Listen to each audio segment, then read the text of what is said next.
Morning, everyone. We're just giving it a few more minutes. We've had a lot of people sign up with us today, and just want to give everyone I can see everyone joining here very quickly. So for everyone who's joining, if you don't mind, bear with us. We're just going to give it another minute or so. We've had a lot of sign-ups for today's session. I want to give everyone a chance to join. So we'll be with you in a moment.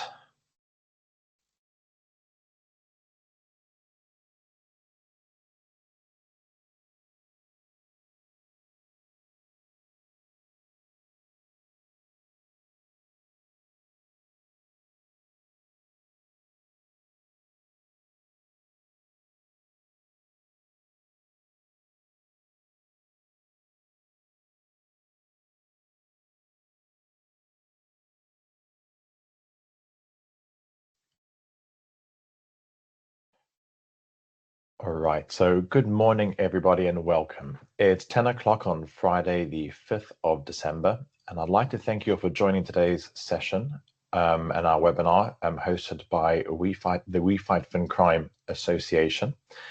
Today's webinar is Fighting Fire with Fire, Turning Fraudsters' AI Tools Against Them, delivered in partnership with Cleafy.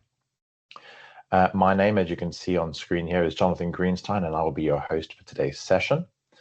Today, we'll be exploring one of the most urgent challenges facing the industry. Fraudsters have embraced AI faster than financial institutions have been able to respond. They are scaling attacks with automation, deepfakes, voice cloning, synthetic identities, and AI agents capable of testing weaknesses at machine speed. Traditional fraud models are no longer enough. Many cannot cope with the velocity, volume, and sophistication of what we're seeing across the UK and global financial services. Our goal in this session is to understand how financial services firms can take a more proactive stance, not just detecting, but anticipating and neutralizing attackers using the same tools and techniques. So before we jump into it, and before we meet our speakers, I'd like to give a quick introduction to the We Fight FinCrime Association and share an important update about the evolution of We Fight Fraud. For years now, We Fight Fraud has worked across the industry, law enforcement, and the public to expose how criminals operate and to support organizations in building stronger defenses. Their consultancy arm has focused on three core areas: auditing, so helping firms identify vulnerabilities in their systems; training, empowering teams and practitioners with the skills needed to detect, prevent, and respond; and advising, so supporting leadership teams to build cultures, governance frameworks, and oversight. As the threat landscape has evolved, so has the mission. So FinCrime is now deeply interconnected. Fraud, cybercrime, AML scams, organized crime groups, and technology-enabled attacks no longer sit in isolation. And because of this, We Fight Fraud is evolving into We Fight FinCrime, reflecting a broader, more holistic remit to help organizations strengthen defenses across the entire risk spectrum. As part of that evolution, we are also launching the We Fight FinCrime Association. The association will bring together practitioners in the anti-financial crime space, government bodies, law enforcement, and the businesses that support and enable the industry. These are the individuals shaping policy, managing risk, and determining the future of financial crime prevention. The association exists to connect practitioners, share intelligence, develop best practice, and ensure alignment to help combat polycriminality. It's not just networking. It's about putting practitioners and partners in the room together to solve real problems. We're formally launching in January. Our go-to date at the moment is the 15th of January, and membership will include access to working groups, training, thought leaderships, and committees, Chatham House Rules events, face-to-face networking, webinars, and much, much more. We're delighted to host today's session as part of that mission. And if you would like to join, you can click the link in the chat, which should be posted about now, to join our waiting list. The link will also be provided in a follow-up email. And please stay towards the end of the session to find out about our next face-to-face event coming up in December. So moving on from the association and back to today's session, we have two exceptional speakers joining us. We have Tony Sales, co-founder of We Fight Fraud. He is known across the industry for his unique insight into criminal methodology. Tony advises global institutions on fraud prevention, cyber risk, and behavioral tactics used by organized criminal networks. Tony, can I give you a moment to introduce yourself quickly, please, as well as maybe say a few words about We Fight Fraud, or as it's going to become We Fight FinCrime? So for those of you that don't know me, I was branded as Britain's greatest fraudster by the Sun newspaper. It's never been something I'm proud of, and since I changed my life around, I've continued to want to break down the silos that exist across businesses. In the very beginning, I started talking about it, how criminals exploit it and do that kind of stuff. Changing to We Fight FinCrime, it's a natural progression for us. It makes total sense. We cover much more ground than fraud. We look at all different types of different aspects and stuff. And as we get more involved and the association starts to build its own following, our consultancy will start to hopefully impact on lots of different businesses around the world. So it's good to be here today with you guys. Tony, thank you very much. Now, our second speaker is Christina Bertoni from Cleafy. Cleafy is a leader in real-time fraud detection technology, specializing in behavioral analysis, device telemetry, and attack-based detection models that identify threats before they escalate. Their approach focuses on understanding full attack chains rather than isolated transactions. Christina, again, similar to Tony, would you mind giving us a brief introduction to yourself and also introducing Cleafy in more detail? Yeah, sure. Thank you, Jonathan. Hi all, I'm Cristina Bottoni and I'm a product specialist at Cleafy. Due to my experience in designing ad hoc solution, security solution, and providing advisory and cybersecurity awareness, I support customers in creating cyber fraud projects according to their needs. Cleafy in general aims at stopping frauds days before they take place by combining unprecedented visibility across the whole cyber fraud attack kill chain with actionable and custom responses based on different fraud scenarios. Thank you very much for that. So a quick housekeeping point. If you have any questions, please submit them on the chat function for us to review, and we can read them out together. I think there's been a bit of confusion around the links there, so we posted a couple of links in there. We've got the link to the association's website as it is available there, wffassociation.org, where you can join the waiting list and learn more about it, as well as see the link directly to the waiting list, which our colleagues have put up there now. So let us begin. So the first thing I'd like to explore today is the new face of fraud and how AI is reshaping the threat landscape. So Tony, if we can begin with you, please. From your actually very unique background, how has the fraud landscape changed with AI compared to the methods you used in the past? I mean, what has fundamentally shifted?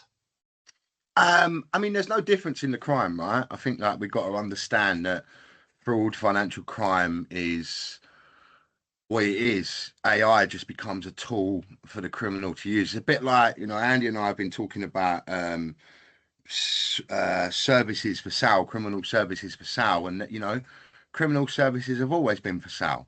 Yeah, like different criminals do different things in different parts of the job, so it's not unusual for that stuff to happen. So AI just enhances what the criminal's able to do. I think because we look in a much we're always looking at like what the biggest impact is, yeah, like it's going to be a deep fake video, someone getting in telling to move a CFO to move millions of pounds to another account, when the criminal just goes, let's just make some receipts, and the internal criminal just says, let's just put in a claim somewhere. Like, you can create pictures with this stuff, if for insurance fraud, think of like all of the opportunities that are really there, that are really quick wins, low hanging fruit, we would call it this side of the fence, right?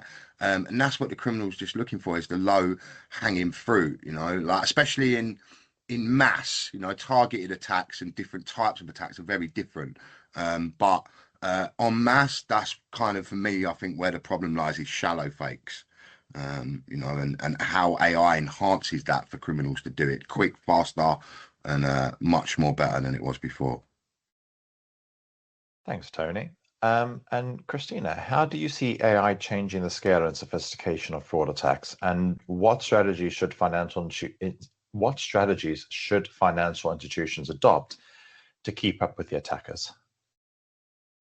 So according to me, AI is transforming the fraud landscape in two major ways. This is important. So first, it's massively increasing the scale of attacks, and second is dramatically elevating their sophistication. Honestly, the real concern isn't just deepfakes, is the fact that machines can now adapt faster than any static model we design. Attackers can test, learn, and bypass defenses at machine speed. So even the best controls become outdated far more quickly than we expect. For Fraudster, AI has become a genuine force multiplier. What once required real technical expertise or a large coordinated operation can now be generated instantly. We are seeing generative models create highly targeted emotional intelligence scams in seconds in any language or even cultural nuances built in. And on the darker side of the web, custom LLMs are churning out polished phishing emails, spoofed legal messages, entire romance scams dialogues at enormous scale. So in practice, AI has completely lowered the barrier to entry for sophisticated cybercrime. And in the social engineering space, the stakes are even higher. Deepfake voice and video tools are now being paired with AI system that can craft, these emotionally charged narratives using information scraped from a victim's digital footprint. So if you combine that with manipulation, with malware, with bank intrusion controlling the user device, suddenly the attacks becomes incredibly hard to detect. Because think about it, the customer is real, the KYC is correct, the device is trusted, but the interaction is being orchestrated by the fraudster. Traditional systems see valid customers, but only deeper behavior analysis, device telemetry, content integrity checks, and session level anomaly detection can reveal what's actually going on. So what does that mean for banks? It means reactive fraud models are no longer enough. Attacks evolve faster than periodic rules tuning or post-event analysis. What institutions need now is real-time visibility, deterministic clarity inside the session, and not just the transaction.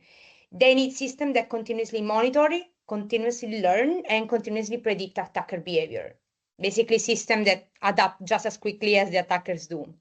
And practically speaking, that requires investing in technologies that give you a full understanding of the entire digital session. So how the user interacts, how the device behaves, whether the content is intact, and whether anything points to remote manipulation or synthetic behavior.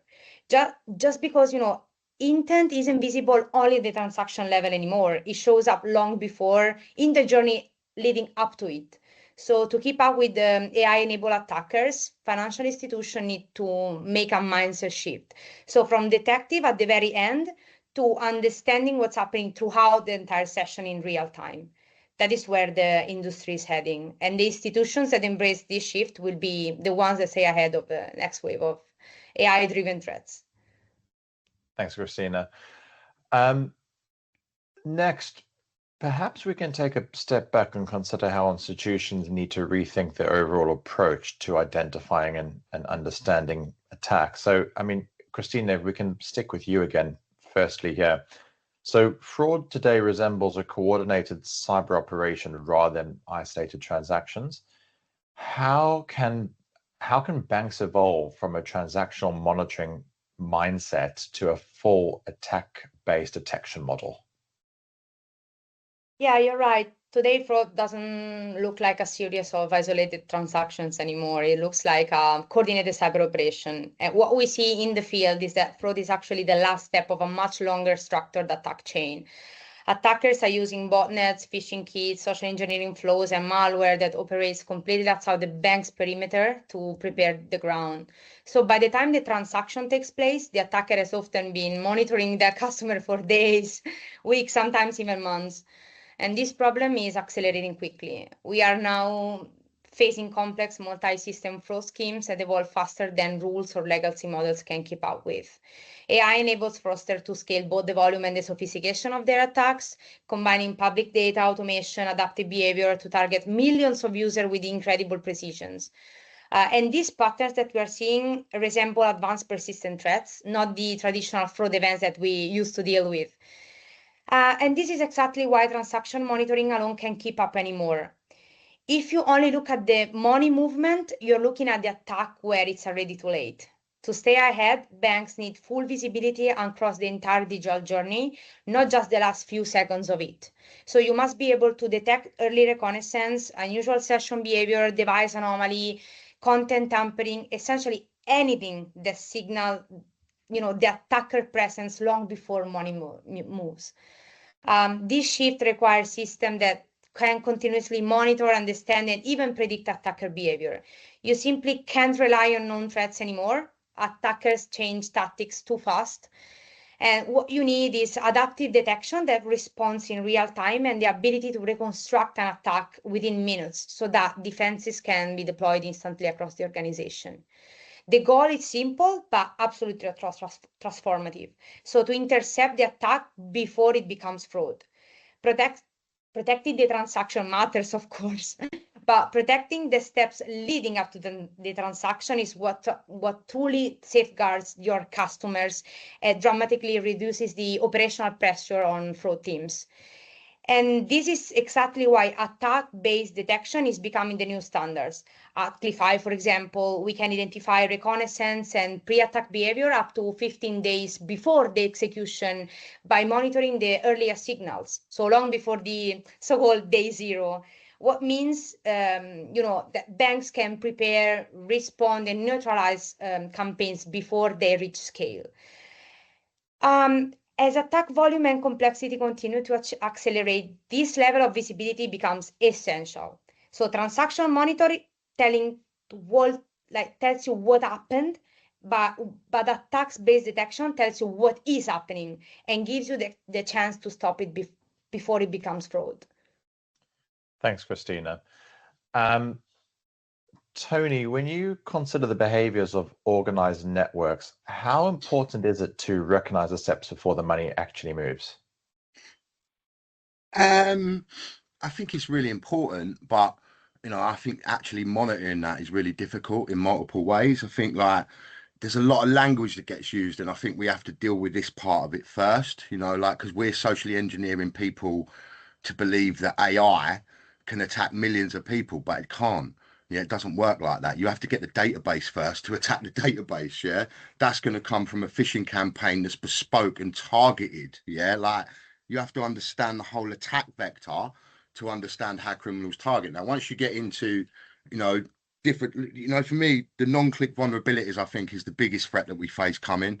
I think it's bigger than AI because people don't understand it. We've totally dumbed down people in the way of phishing, right? Like the way that we train people around phishing is categorically wrong. People get marked down in different ways for different things. And so we have to understand how the criminal looks at that. So misinformation plays right into the criminal's hands. Yeah, because then once everyone's thinking A, the criminal just comes and does B, C, D. And that's the being able to adjust to the attack vector, right? So yes, the AI massively increases the capability of what a criminal can do. Emotional scams and all that, again, like when we get into romance frauds, yeah, a lot of, and I've said this hundreds of times, I'm sure that people don't pick up on it, but it's really important, yeah? Dating sites are where social engineers train, okay? That's where they train themselves on people, yeah? They're told to do it. They're told to go and get in on them and start talking to lots of different people. And that, yeah, is where they then feed in with the emotional AI stuff, right? But they're learning in those ways. And we have to be really aware of where they gather all this information. You cut the head off the snake, you kill the flow of what's actually going on, just like in phishing, yeah? And we just have to get better at understanding how we can take text like Cleafy, and plug it in to what's actually going around the human state. And then when you get good humans, good tech all working in tandem together, you get a really good defense system, yeah, that becomes really good because everyone's aware of what the attack surfaces look like, yeah, then feeding into the tech supplier to then tweak the system that's then going, yeah. It's a bit like, you know, like in the early days of solutions when they first started coming out, no one in the room knew what the fraud online looked like because it was new. We hadn't done it before, yeah. And so you would have people, you know, the likes of the big companies back then with CyberSource and Data Cache that would totally not know, you know, they'd come up with all these different types of checks of putting stuff in that obviously then didn't go on to work in that way, you know. And then of course it's just building lists. Just like AI, it works in the same way, and then you get the lists of what's good, what's not good, and of course, as we get better, that tech like Cleafy have just links up all those dots that then can expel it beforehand, yeah, and they're the places where we need to get to, yeah, but the human has to have a major part in that and feeding all of that information back, and they're the messages that become really important. Thank you very much. I'm whilst you were talking there, and I was just looking at some of the questions coming in. They're really interesting, so I'm looking forward to answering them, or getting them answered later on. Let us now move on and explore some of the structural reasons why long-standing controls are struggling to keep pace with modern threats. So, Tony, you've said many times that attackers adapt far faster than banks. As fraud becomes more cyber-enabled, where do you see institutions potentially struggling the most? I think going back to what Christina said about speed, really, like, you know, it's, you know, when you're doing, like often, yeah, we do social engineering when we're testing stuff, right? So you learn in the moment when you're either emailing, you can tell with the language that comes back whether someone's kind of in it or not, or when you're on the phone, you can tell all of the stuff that's going on, you know, like, so being able to adapt, and this is something else I've said multiple times over the last few weeks, yeah, I think what the skill of the social engineering experts is quick wit, being able in the moment to adapt just like now and talk, yeah, about something that's adapting within that moment. And I think they have that, and everyone I've ever listened to on the phone, everyone I've ever spoken to, they're all very quick in the moment with their thinking, yeah. And then if they understand the subject matter, or they've got an AI generated list that they can a script, yeah, it then uses that quick wit in that exact way. Thank you. I know I've got a question for Christina, but I've went to another event recently, and I'm wondering if I can ask a rogue question of both of you quickly on the topic here. So bots have historically been, companies have been trying to keep bots off their platforms for a long time now, but now with the advent of people using AIs like ChatGPT, etc., to purchase products online, it's allowing bots to actually have access to systems and to bring a lot of those purchases through.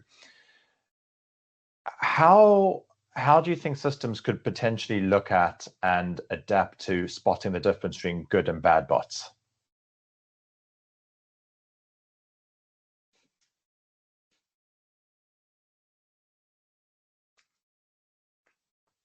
Sorry, I'll mute there.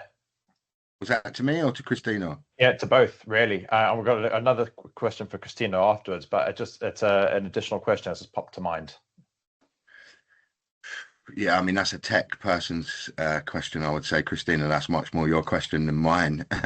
If you're happy with it, but yeah, if not, we can get it answered. Yeah, sure. It's an email. you know, it's a very big topic, so it's a very interesting question. I think the key is what I said before about, you know, gaining contextual visibility, because like it's very hard to spot, you know, in terms of bot, but either like you know, we can even say like real user from a synthetic identity, or like an attacker from a real user. Like it all gets to this point. How do we spot good behavior from bad behavior?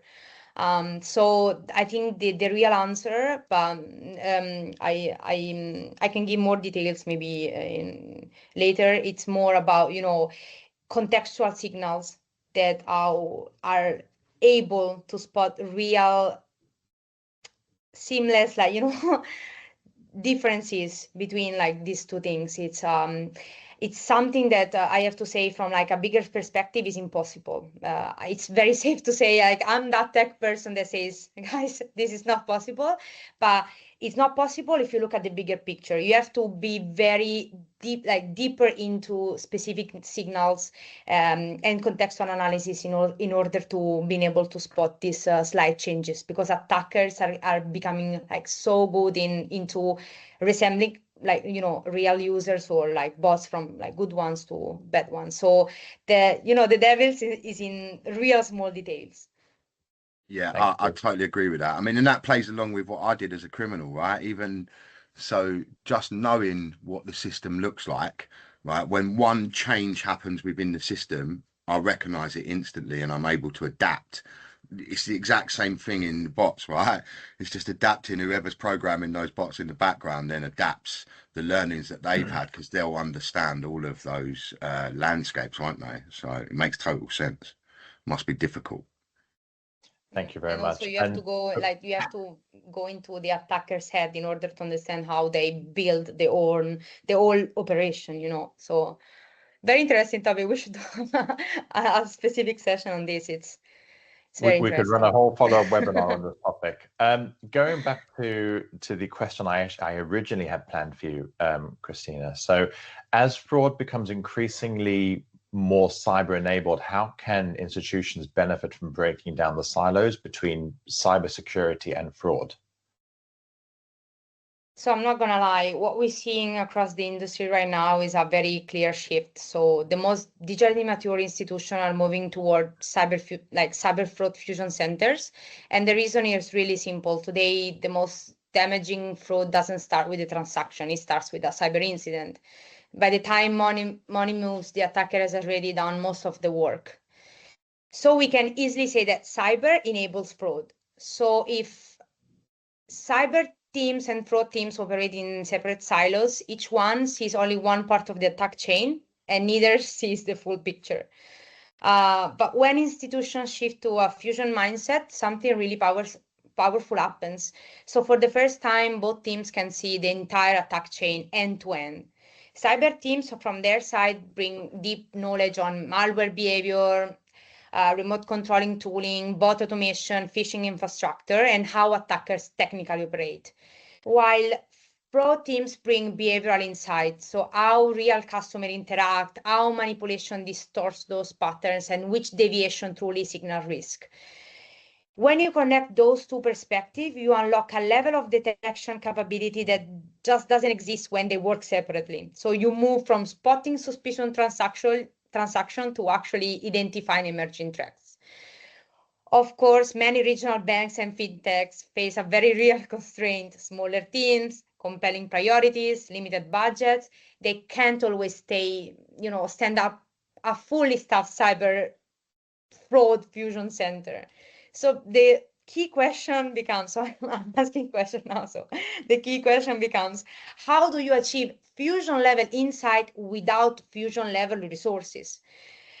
This is where the right platform becomes a force multiplier. Instead of building every capability in-house, a bank can plug into a solution that already brings cyber and fraud signals together into one unified view. So fraud teams start seeing the same early stage indicators that a cyber team would catch. A platform that learn continuously from attack patterns across broader ecosystem, giving smaller institutions access to threat visibility they could never generate alone, and also guides analysts to things in terms of attack chain, not isolated events, helping them recognize reconnaissance, manipulation, and early stage anomalies before transaction ever appears. In other words, the platform becomes an accelerator of maturity. It embeds the logic of a cyber fraud fusion, and the institution overlays its own expertise, customer understanding, risk appetite, and strategy. This is how financial institutions move beyond transaction monitoring and begin responding to fraud for what it truly is today: a coordinated cyber operation that demands unified visibility and unified defense. Thank you. Now, let's turn our attention to some of the emerging technologies that are reshaping both identity risk and attackers' methods. Tony, so synthetic identities and deepfakes have really exploded over the last couple of years. What early warning signs should teams, potentially be looking out for? Well, I mean, there's always going to be red flags. It will come down to like, every single attack, Johnny, is different. Yeah, like every single attack, like you're looking for a perfect chain, right? So if I'm going to get a synthetic ID, I can use ID mules. Yeah, so I can mimic full-on behavior, have new identities sent to different addresses, all that kind of stuff. Use like fogs, fraudulently obtained genuines. They all fit into the synthetic box, right? But there's always some red flag there somewhere. Again, like when I was at it, you could take, say, Tony Smith, right? And there's 2,000 Tony Smiths in the UK on the disc that I used to have. And I can just pick Tony Smith, Tony Smith, Tony Smith, Tony Smith, Tony Smith, Tony Smith, Tony Smith, because back then people didn't cross-reference lots of different things like they do now, right? So, however, if I've got two Tony Smiths with the same date of birth, I can now start to play a different type of game, yeah? And now I can start to layer identity, yeah, and build up different bits and pieces, yeah? Like, and then it all comes down to who's in my chain, where in my chain, to what I get. And then once you've got one of them, lowest hanging fruit, always mobile phone contract, something like that first, yeah, just so I'm putting the person on the system, yeah, and then build out from different types of things. Basic bank accounts, yeah, go in for the basic, like the real high level ones, the ones that are playing a much longer game, like what Christina said, yeah. When you see the money coming out, it's already been done. The job's already a good one for the criminal, yeah. Like that's the fight. It's a massive part for them, like, and it's the biggest part where they're most worried for sure. But all the work has been done in that chain needed for when the funds exit. So it'd be the exact same sort of thing, really, Johnny, I think. And that's how it works today. No difference to back then. The chain is exactly the same way. If I was sending money via a bank transferring internally, that could go wrong, or Pete Tong, as they call it, at any point, right? So you find different ways of doing different things, and that synthetic IDs can, start from just a small build up of stuff to go in the bank and change the address on a dormant account. Now you're already getting a synthetic ID that's being utilized against a dormant account.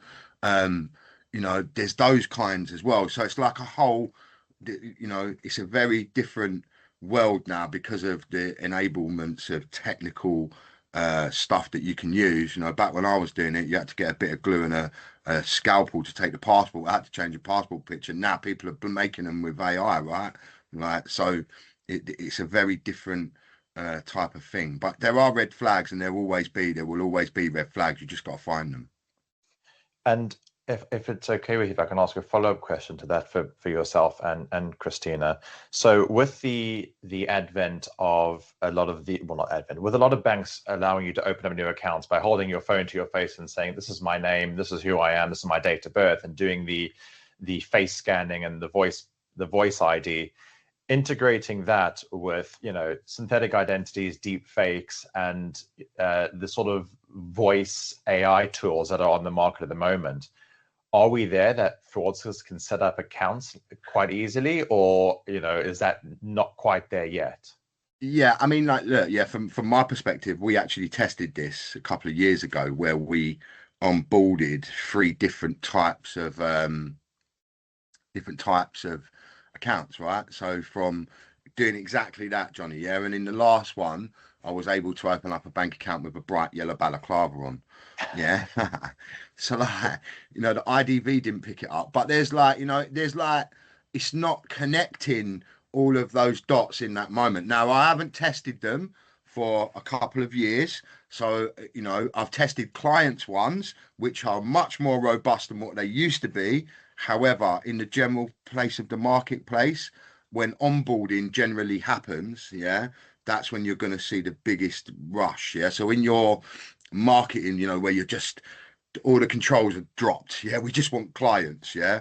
you're going to onboard criminals within that process. It's just inevitable, like, you know. Thank you very much. Christina, how does Cleafy help banks distinguish real customers from the synthetic or manipulated behavioral patterns?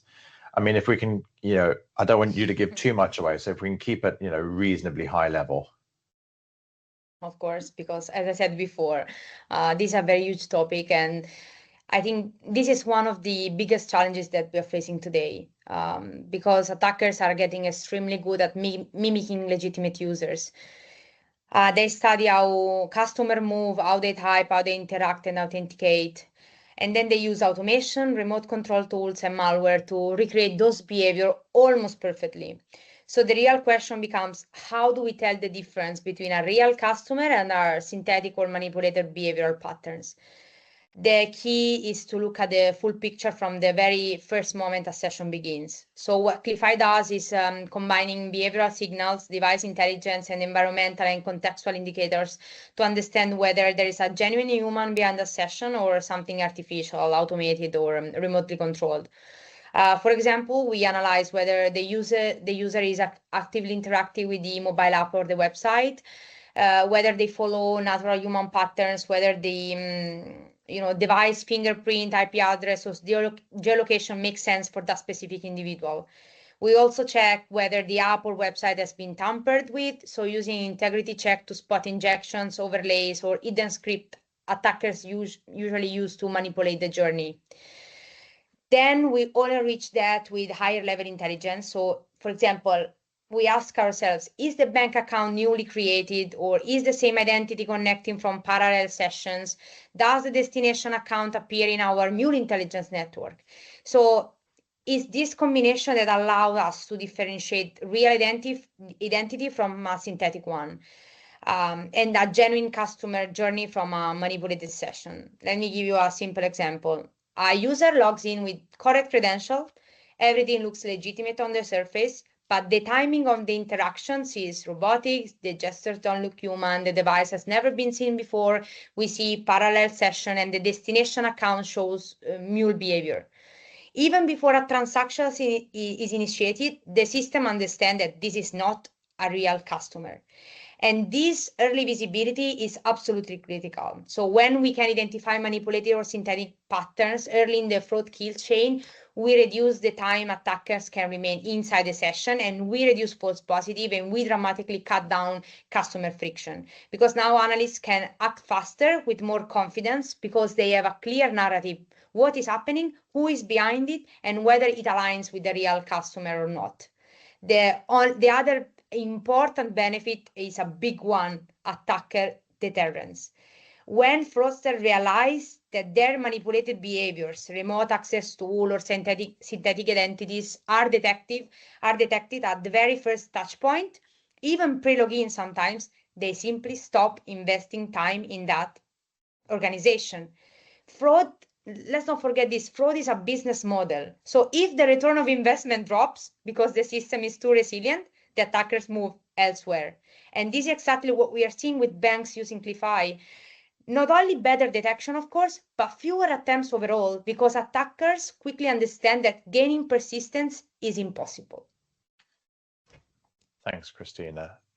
So I'm conscious of the time, and we've got a couple more questions that I've got pre-prepared to get through, and I'd like to try to get through as many audience questions as we can. So let's try briskly go through the last couple of points here. So let's look at how organizations can adapt and use advanced technologies to strengthen their defensive posture. Christina, how can banks use AI not just to detect fraud, but to anticipate attackers before they strike? If, again, going back to what I said there, if we can keep our responses brisk if possible. Yeah, so just to be quick, financial institutions have to adopt an equivalent AI-powered defense. Defenders must match their attacker speed and adaptability with their own real-time adaptive analytics. The way we turn their AI against them is by matching their speed with our own real-time adaptive AI on the defense side. Banks can't simply rely on static rules anymore. They need systems that learn continuously and react as fast as threat evolves.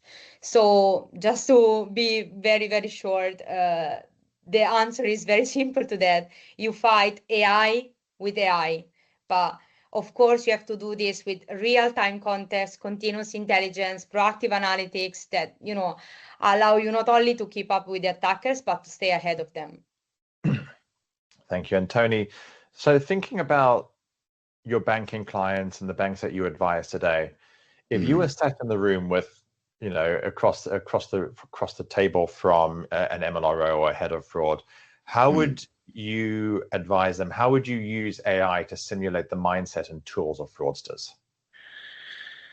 I think at the moment we're probably seeing it, where the fraudster wants to control the whole process, right? But if we look at what they did with APP fraud, right, they then come up with a scam that pretends to be the bank, right?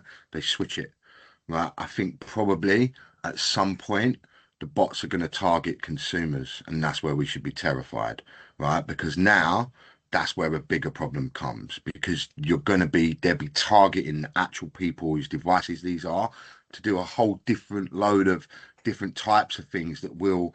So if you think about targeting in romance scams as an AI agent being able to manipulate someone into falling into love, like what Christina was saying, and then carrying that on for months, like to gain the pattern of all of that stuff, and then make the human then do the normal pattern that just then becomes, that's probably an evolutionary synthetic ID that'll happen, because you'll just have kind of people doing targeting consumers to just do all of the decisions that they would normally be doing, the fraudster would normally be doing in the background, or automating with AI, which still gives them a massive attack.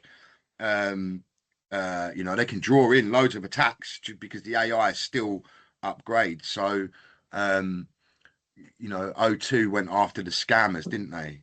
So you think about how that played out, going after the scammers after a phone number. You could then implement their bot to go and waste their time.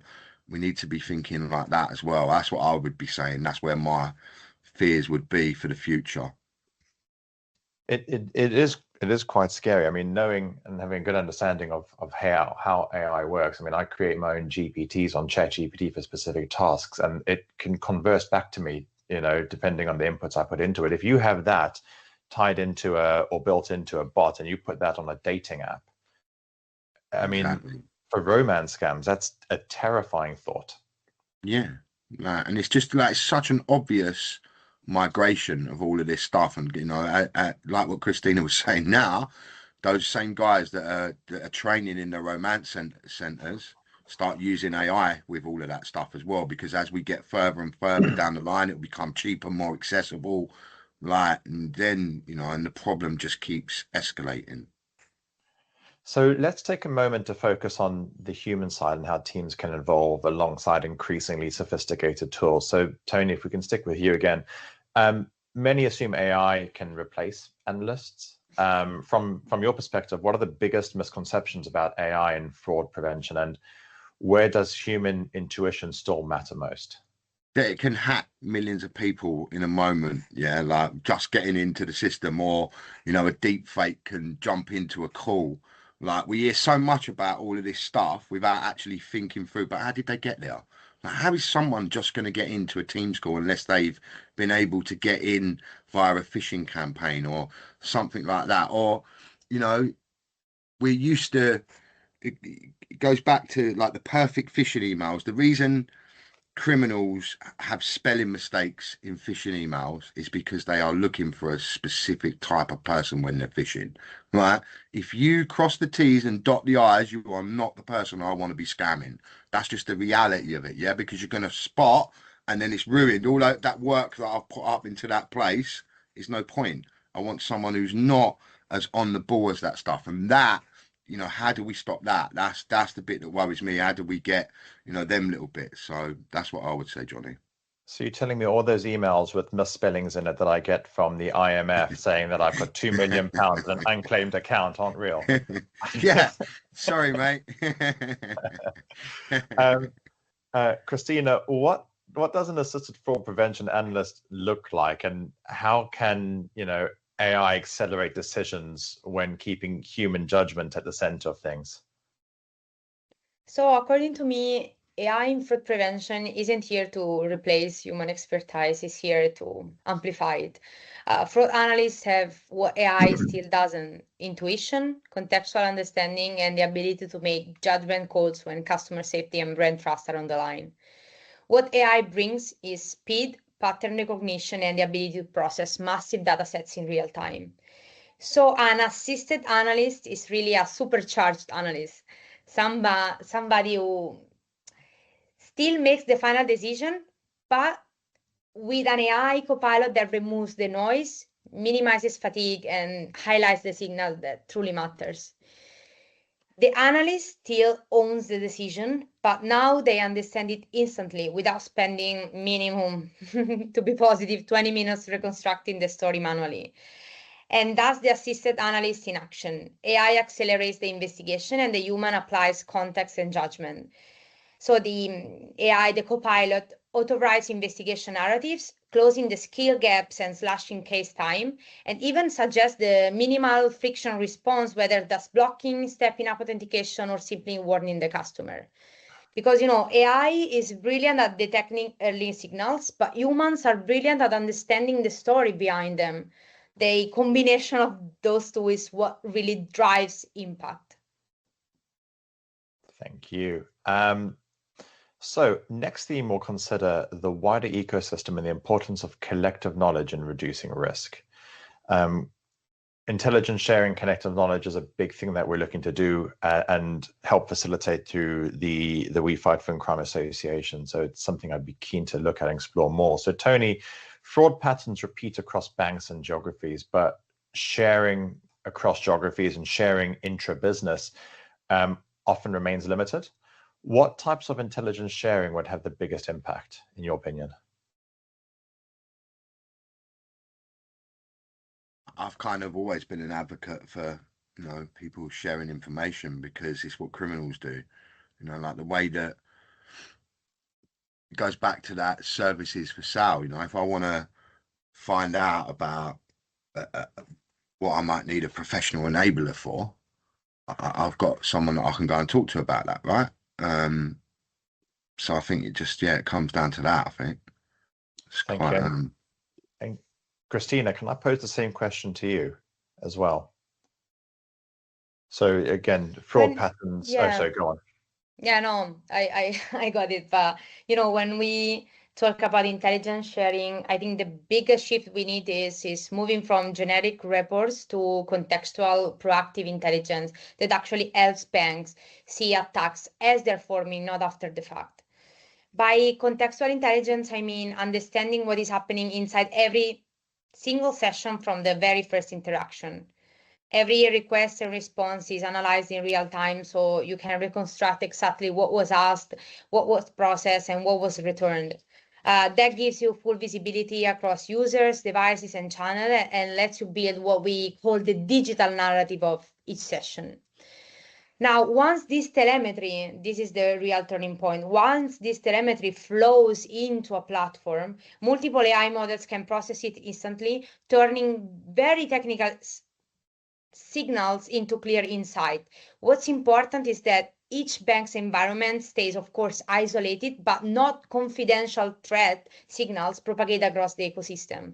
So when one bank, for example, sees a new malware variant or a new bot strategy or a new social engineering flows, others learn about it immediately without even exposing sensitive data, of course. We are only talking about not sensitive signals.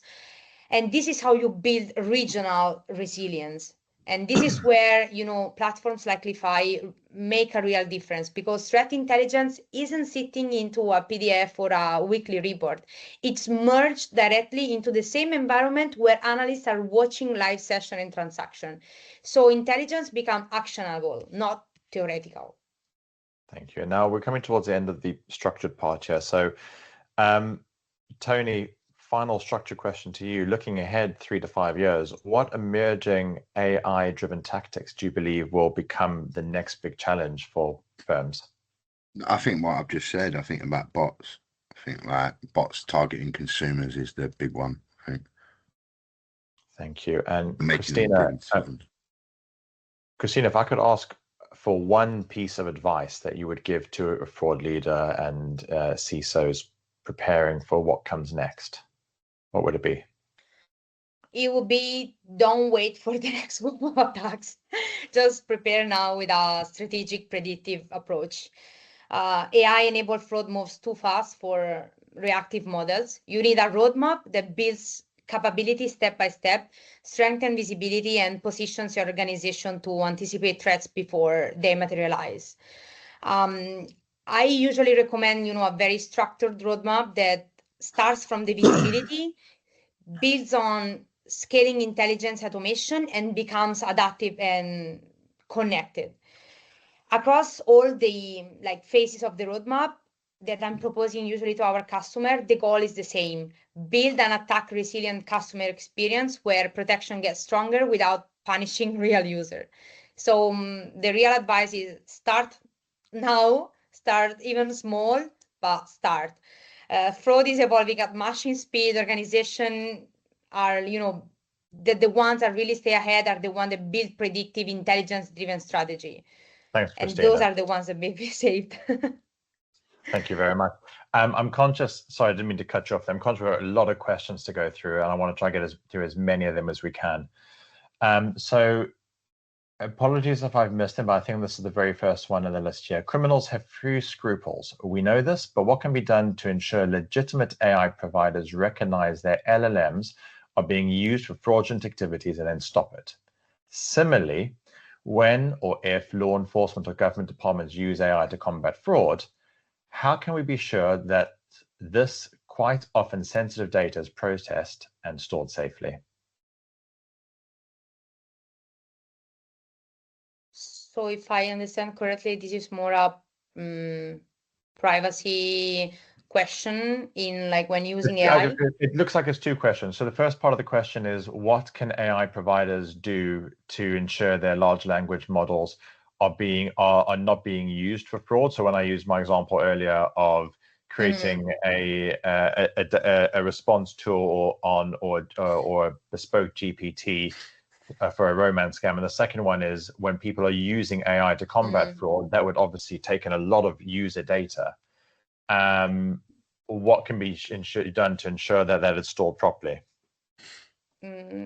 Yeah, so from my point of view, there are from the privacy perspective, as I said before, it is the same layers that we are applying in Cleafy. For example, we have two layers. We have the local layer where you have all the confidential signals and confidential info, because of course you will need bank accounts, names, surnames, and transactions in order to perform actions. So the local layer is the one that has all the confidential information. But then when we use AI to combine a coordinated approach, and we want to build regional resilience, we are sharing only the non-confidential information that matters. For example, we don't share for example who is the user who's been targeted, but only how is being targeted. So what is the malware, what is the technique, but not the final target. This is from the privacy perspective.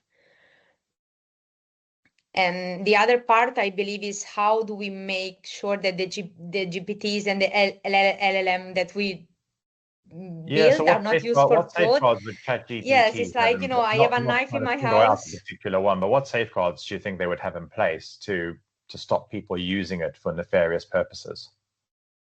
Yeah, the problem with this, there is a fraud GPT or worm GPT. There exists. So there is no point of stop this. There is no way of stopping criminality in the world. So there is no way of stopping criminals to use AI models to commit fraud, of course. But the point that I made before is, if we use the same AI powered defense to be prepared from this attack, this is how we can actually confront them. But there is no way to avoid and limit these uses, of course. Thank you. So next question, whatever controls we put in place just creates the environment that fraudsters intelligently learn to navigate. How can agility be built into systems to respond to threats much quicker? Tony, I think this would be a good one for you. Well, I think it just goes back to, having the human learning those patterns in the moment of when the change comes on the reverse side of it. So a bit like what Christina was saying about how they tweak their things as they're going, yeah. And you've got that analyst that understands, and it makes it much quicker. I think that you have to understand the threats that are coming. Fraudsters are always going to learn the patterns. It's a game, isn't it? It's the same pattern that I learned when I was a kid, right? Like that's the first pattern I ever learned was on that game, yeah. So like it's the same pattern, and that's why I said that once you know that pattern so well, one little change you can spot it, yeah. And like so that's why criminals constantly, whenever you see your change, yeah, there'll be information leakage, there'll be all different types of things. In big corporations, you've got people talking about stuff, insider threats, like a whole load of information leakage that finds its way out as well. So it's like there's a whole load of stuff, Johnny, that we've got to do, right? Nah. Thank you for that. So what are, based on your experiences, the key challenges in integrating counter AI technologies into existing security stacks? Particularly, what are the typical integration points for a comprehensive coverage and protection? Christina, as it's more of a technical AI technology question, I think this might be one for you. Yeah, as I said before, if you have already a platform and system that embeds these AI controls, both in the AI powered detection, as for example we are using, so we have a platform that is combining AI models in the detection, and then AI agents such as AI copilots to make sure that you are actually building the narrative in a conscious way. So I think when you have AI already integrated in the tools you're using, that's the best way to do it. Thank you. So are the criminals who tend to perpetrate this, do they tend to be wolves? So people who are doing this for the thrill, financial benefit, or genuine need due to lack of earning opportunities? Or is it organized crime groups that are the snakeheads? What do you think? I think it's a really good question. I mean, for ages, yeah, I thought that cyber hacker guys, they're not like, like me and Sol always have a joke. Solomon, obviously, our Asperger's super hacker, who, broke the law from sitting in his bedroom. And we always have a joke of where I say, look, so I'll just get a hammer and make you do what I want you to do. Right. Sol didn't hack for money. He hacked for puzzles, right? Because he has a fascination with puzzles. I think this year, with the com or the community or Lapsus, Lazarus, whatever they've got so many different names. Yeah, if you know them, they're called the com or the community. They're responsible for all of the social engineering hacks that we've seen this year, They're the ones coming out of North Korea. M&S, Jaguar. No, they're all over the place. They're not North Korean. They're not a foreign state actor. They're not hacking for. They're not bad state actors. See, they are doing it for financial gain. Yeah, they are not a bad state actor. So that's probably, they've been around forever. You've got the likes of Daniel Keeley, who was part of the Talk hack. He's great on LinkedIn. Those of you that don't follow him, he puts some really interesting stuff out there. You should go and follow him. He's a good guy to follow. But they're kids in their bedroom, they're younger generations in their bedroom, they're and then when they all congregate, they get a belonging together, right? I guess that's what's happening. But organized crime groups, yes, they are committing organized crime, but not in the traditional sense that we would know of the drug dealer who's going to blow your legs off if you steal something from him, in that sense. Yeah, although those guys are definitely getting much more involved in this type of crime now because it's evolution. Thank you. I'm very conscious of the time. We just hit 11 o'clock. So we've had a load of questions come in. So the rest of the questions we're actually going to take away, answer, and send out as responses to our emails. There is one that I think that might be worthwhile just covering before we do our quick closing remarks. So is there any learning that can be had or shared from countries with much larger populations? So in context, America, India, China, etc., thinking of Tony's point about low-hanging fruit and the bigger population being ripe for targeting. If I could jump in, I mean, from the association point of view, this is what we are looking to ideally do. We want to work with as close to as many financial services firms as possible. Not only financial services, we want to work with any firm that is touched by financial crime and fraud. So financial services, gaming and gambling, lawyers, accountants, e-commerce, etc., and work together as a community, bring that data together and effectively share it across as wide a population as possible so we can help combat polycriminality. Start that in the UK, and if we succeed here, expand into other areas to bring other people on board into this network. I'd like to thank everyone who joined us here today. So a big thank you, special thank you to Tony and Christina for sharing your insights. Today's session has made one thing clear. So fraudsters are scaling with AI. If financial institutions want to stay ahead, they need to adopt the same pace, the same tools, and the same mindset. Real-time behavioral intelligence, attack chain visibility, AI-assisted analysts, deepfake detection, and cross-sector collaboration are no longer optional. They're absolutely essential. This webinar was hosted by the We Fight FinCrime Association and Cleafy. If you'd like to get involved with the association, I've talked about it enough here today, so I'll finish off with this point. Please sign up via the link that was posted in the chat function here. My email address is also on screen if you'd like to reach out directly, and in the chat function, I posted my LinkedIn if you wanted to connect with me and send me a message to talk about the association in more detail. Alongside the association, the We Fight Fraud team, soon to be We Fight FinCrime, continues to support operations through their consulting work, delivering vulnerability auditing, practitioner-led training programs, and strategic advisory services for leadership teams. If you'd like more information on these areas, please feel free to reach out to either myself, Tony, or any of the rest of the team who you may know, and we can give you more information. I teased at the beginning of the session that we have another event coming up in December. So our next event is a face-to-face Christmas event in London on the 18th of December. Information for this event will be shared in the follow-up email for all attendees today, and we would love it if close to all of you can join us as well. Finally, a big thank you to all of our attendees for joining us here today and for giving us your time. We're really looking forward to seeing you next time. Have a good day. Thanks, guys. Thank you. Thank you. Bye. Bye.